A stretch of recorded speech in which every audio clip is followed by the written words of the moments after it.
Coach Marcel, aujourd'hui c'est un jour spécial. Tellement de choses se sont passées aujourd'hui. Est-ce que tu peux nous donner un débrief de cette journée et plus tard nous donner ton avis personnel sur tout ce que tu as vécu aujourd'hui et tes impressions? Alors, ah, la journée d'aujourd'hui a été juste extraordinaire. Il faut dire qu'on a d'abord passé 5 jours de maladie parce que avant d'arriver en Chine, on a eu une très mauvaise nouvelle. La mauvaise nouvelle, c'était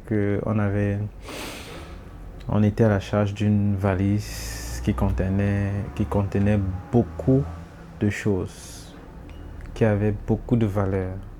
Valeurs émotionnelles, valeurs spirituelles, valeurs financières. C'est-à-dire que la valise là n'avait pas de prix. Mais on a juste appris qu'on ne pouvait plus le retrouver. La valise a juste disparu et ça a débranché ou alors désactivé notre joie. Nous sommes arrivés à Beijing avec une humeur fade, vraiment fade. Jusqu'au peut-être au 5e jour, on avait vraiment des difficultés à manger, à aller avec les autres. Les gens ne pouvaient pas comprendre la valeur ou bien le niveau de dépression par lequel on était en train de passer, parce que forcément, vous savez, étant des leaders, il faut de temps en temps montrer que tout va bien malgré que dans le cœur, ça va très mal. Il a fallu que le 5e jour, on puisse avoir la bonne nouvelle que la valise avait été finalement retrouvée pour qu'on puisse recommencer à vivre, véritablement vivre. Et c'est après 5 jours que notre Chine a vraiment commencé, mais elle a commencé de façon crescendo parce que la valise avait été retrouvée, mais elle ne nous avait pas encore été rétrocédée. Donc, il fallait attendre peut-être 2 ou 3 jours. Et ce n'est que hier que nous avons pu entrer en possession de cette valise. Ce qui a réactivé toute notre joie et finalement on a vraiment commencé notre voyage. Et on commence le voyage en fin de séjour. Donc on n'a vraiment pas le temps de vous montrer la vraie Chine qu'on aurait pu vivre.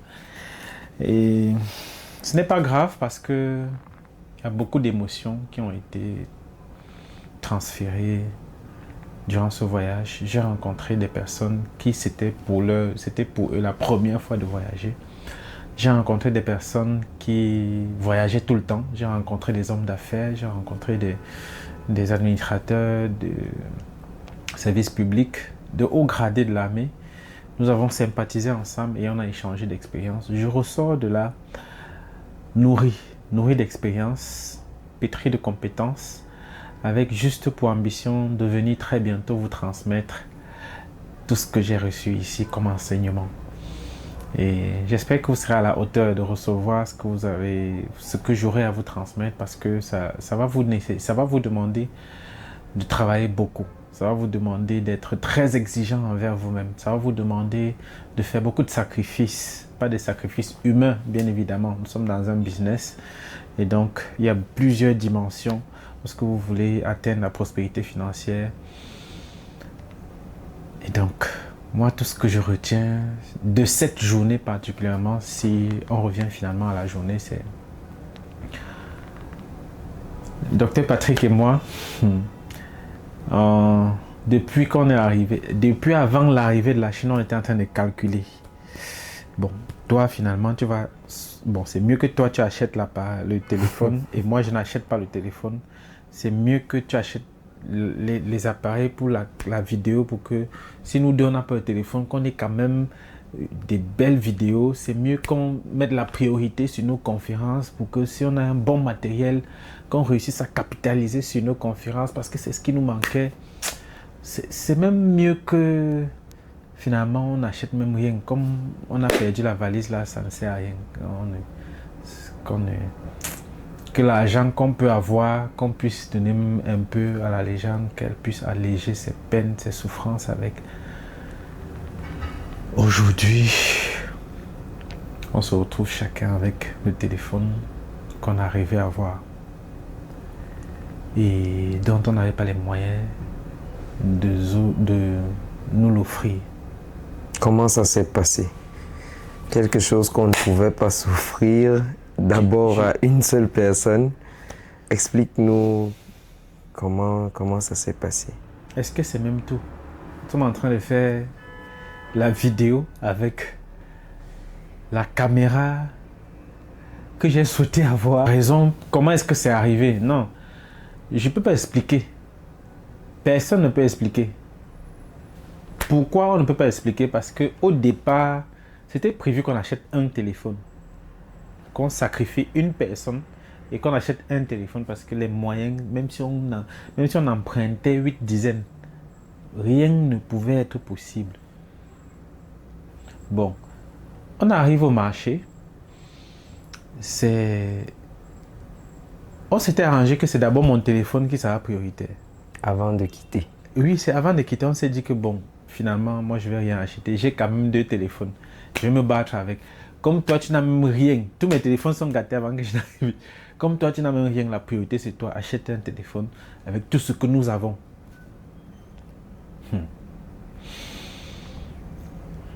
Je me rappelle, on était déjà ici, dans le groupe WhatsApp du décollage. J'ai dit à ces jeunes-là que je vais revenir au pays et nous allons passer à un autre niveau. Et la première étape, ce sera votre personal branding. Et on va faire des photos shooting pour améliorer votre présence en ligne. Je n'imaginais pas que les photos shooting là devaient sortir de l'appareil avec lequel on est en train de faire ces vidéos. Je ne pouvais pas imaginer ça. Ça s'est passé même d'abord comment pour qu'on puisse tomber sur ça. Maintenant, les téléphones. On arrive, je suis en train de chercher. C'était d'abord iPhone 14. On a dit iPhone 14. 14, oui. Et finalement, c'est la légende qui dit, bon, pour toi, va coûter combien? Pendant que j'étais en train de négocier le téléphone des autres, elle était en train de discuter avec le docteur Patrick et finalement, il a son iPhone 15 Pro Max. Et finit, elle se retourne. Bon, coach, pour toi, c'était quoi là? Lui, il veut quoi? On dit Samsung S24. Discute le prix, elle sort l'argent, elle paye. Actuellement où je vous parle, nous avons chacun un téléphone, pas n'importe lequel. Nous n'avons rien payé pour ça. Actuellement où je vous parle, nous avons du matériel de très bonne qualité, comme vous pouvez le voir. Je ne suis pas en train de crier, comme d'habitude. Il fallait que j'ose beaucoup le temps pour que le son puisse sortir. Regardez la qualité de l'image. Tout ce matériel, c'est juste aujourd'hui. Alors qu'au départ, on s'était accordé qu'on va pouvoir acheter un seul téléphone et on va rentrer se battre. Donc, comment ça a été possible? Je ne sais pas. Je ne sais pas. Je sais juste que ça s'est fait. Alors, et pour ces personnes qui ont l'habitude de te dire, Coach Marcel, ce que tu dis tous les jours sur les réseaux, là, est-ce que c'est même vrai? Tu bavardes, tu dis les choses, tu montes, tu descends. Est-ce que c'est même vrai? Est-ce que tout ce que tu chantes là, est-ce que c'est concret? Qu'est-ce que tu peux leur dire? Moi, j'ai juste envie de leur demander de regarder l'environnement dans lequel je suis. Vous avez certainement tombé sur les vidéos et les images de tout ce qu'on a fait ici en Chine. Est-ce que c'est vrai que je n'avais pas de passeport avant Long Reach? Non, ce n'était pas vrai. J'avais fait mon passeport en 2013 parce que j'avais pour ambition de voyager.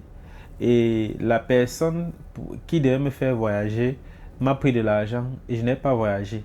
Donc, entre 2013 et le jour où mon passeport a périmé, je ne l'ai jamais utilisé. Donc, c'était juste la photo du passeport que je faisais souvent, j'envoyais souvent. J'avais aussi postulé pour l'université de Liège en Allemagne parce que j'avais postulé pour la bourse, j'avais été retenu pour la bourse. On m'a envoyé les documents, on m'a envoyé toute une paperasse de remplir, j'ai rempli, on m'a renvoyé tout, on a dit que bon, c'est le moment de payer. Quand j'ai vu le prix qu'il y avait dessus, j'ai compris que même si je vends mon terrain, je vends le terrain de mon père, je vends toute la famille, ça ne sera pas possible.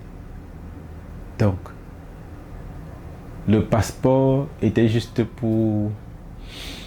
C'était là, parmi mes documents. De temps en temps, je disais aussi que j'ai le passeport auprès des gens qui disent qu'ils ont le passeport pour qu'on pense que j'ambitionne un jour voyager. C'est en 2022 que je refais mon passeport. Et en 2022, je refais mon passeport pour voyager au compte de Longreach, tout frais payé pour Dubaï. Vous avez vu les images. Et quand je commençais, j'avais dit que venez me rejoindre. Aucun membre de ma famille ne m'a fait confiance. Parmi mes amis, personne. Ce sont les gens sur Internet qui m'ont fait confiance parce qu'ils pouvaient me croire sur parole sans me juger. Et quand j'en parlais à ma famille, ils me voyaient très pauvre. Ils se disaient, ça ne sert à rien. Tout ce que tu dis là, va chercher ta part de millions avant de venir. Venez, on va suivre le processus ensemble, évoluer ensemble et gagner ensemble. Personne n'a accepté. Imagine donc aujourd'hui, il y a des personnes qui sont des inconnus, qui ont bénéficié de ces privilèges pendant que les membres de ma famille étaient là. Et je suis à mon troisième voyage pour la Chine. 2023, 2024, nous sommes en 2025, je suis encore revenu. Tout frais payé par Longreach. Nous sommes venus en septembre, très précisément le 13 septembre. À partir du 1er septembre jusqu'à la fin du mois de septembre, un billet d'avion pour la Chine, aller-retour en classe économique est à 3 millions. Vous pouvez aller checker. 3 millions de francs, c'est pas le billet d'avion. On ne parle pas de logement, on ne parle pas de nutrition, on ne parle pas des loisirs qu'on a fait, on ne parle pas des transports et de tout ce que vous pouvez imaginer, de tout ce que vous avez vu. Seulement le billet d'avion, 3 millions. Imagine donc combien est-ce qu'on a dépensé sur moi seul pour que je puisse vivre ces vacances parce que j'ai bien vendu. Parce qu'on m'appelle best-seller. Bon, est-ce que j'ai besoin de dire que je suis dans un hôtel 5 étoiles actuellement? Est-ce que j'ai besoin de te dire que je suis en Chine? Quand tu vois l'environnement, tu ne comprends pas qu'il n'y a pas la boue ici. Tu ne comprends pas que je ne suis pas dans un environnement normal. Je suis en Chine, mon frère. C'est la preuve la plus palpable que je puisse te donner. Il n'y a rien d'autre. Voilà. Pour conclure, je veux que tu nous dises, cette dame, après avoir perdu une valise avec un contenu astronomique qui retient son sang-froid, et c'est cette même dame, la légende. Qu'est-ce qu'elle t'a inspiré pendant ce voyage une fois de plus? Beaucoup de leçons, beaucoup de leçons. Et j'ai toujours été privilégié. Je l'ai toujours dit que si tu veux avoir la sagesse, marche avec la légende Diène Taba parce que c'est l'incarnation de la sagesse. Il y a beaucoup de personnes qui ont souvent dit que Dr Patrick Ambé, coach Marcel, ce sont des lèche-bottes, ils sont derrière la légende pour pouvoir bénéficier ou bien pour manger pour eux sur ce qu'elle a. Le niveau de sagesse qu'elle m'a transmis, je ne sais pas si j'aurais pu payer Harvard ou Oxford pour pouvoir bénéficier de cette compétence. Ce n'est pas possible, ça n'existe d'abord nulle part. Je n'ai jamais vu une personne aussi sage. Je n'ai pas parlé d'intelligence. Et ça s'explique à plusieurs niveaux. Il y a eu des choses qu'elle a pensé faire et qu'elle a demandé mon avis. Et quand je lui ai donné mon avis, elle m'a dit « je pensais pareil ». Cette phrase « je pensais pareil », c'est le type de formation dont moi j'ai besoin. L'autre leçon, c'est la leçon d'humilité. Et ça, on ne peut plus expliquer. Absolument pas. C'est elle qui nous a fait baigner. C'est elle qui a prêté tout. C'est elle qui était devant. C'est elle qui nous sert. C'est elle qui vérifie nos papiers. C'est elle qui est malade. Range nos valises. Elle pèse nos valises elle-même. C'est elle qui est malade. Et pendant sa maladie, elle est encore en train de marcher dans l'aéroport pour trouver des solutions afin qu'on puisse embarquer pendant que tout le monde est là. Et chacun est sur place en train d'attendre. C'est encore elle qui a perdu la valise la plus importante de sa vie. Et le calme avec lequel elle a pris cette situation m'a juste enseigné que dans la vie, quand vous avez atteint certaines dimensions, la seule chose qui peut vous faire mal quand c'est perdu, c'est un être humain. Tout le reste n'est qu'éphémère et peut se remplacer. Et si vous vous emportez parce que vous avez perdu quelque chose, vous pouvez perdre quelqu'un parce que vous essayez de rattraper quelque chose que vous avez perdu. C'est la plus belle leçon que j'ai apprise de cette situation au travers du comportement humble de notre légende face à cette perte. Elle était sereine, posée. Ça se ressentait qu'elle avait perdu quelque chose, mais elle n'a accusé personne. Elle espérait jusqu'à la dernière minute que la valise soit là. Et elle disait toujours, le diable ne peut pas avoir raison de nous. Le diable ne peut pas avoir raison de nous. Je connais vos cœurs.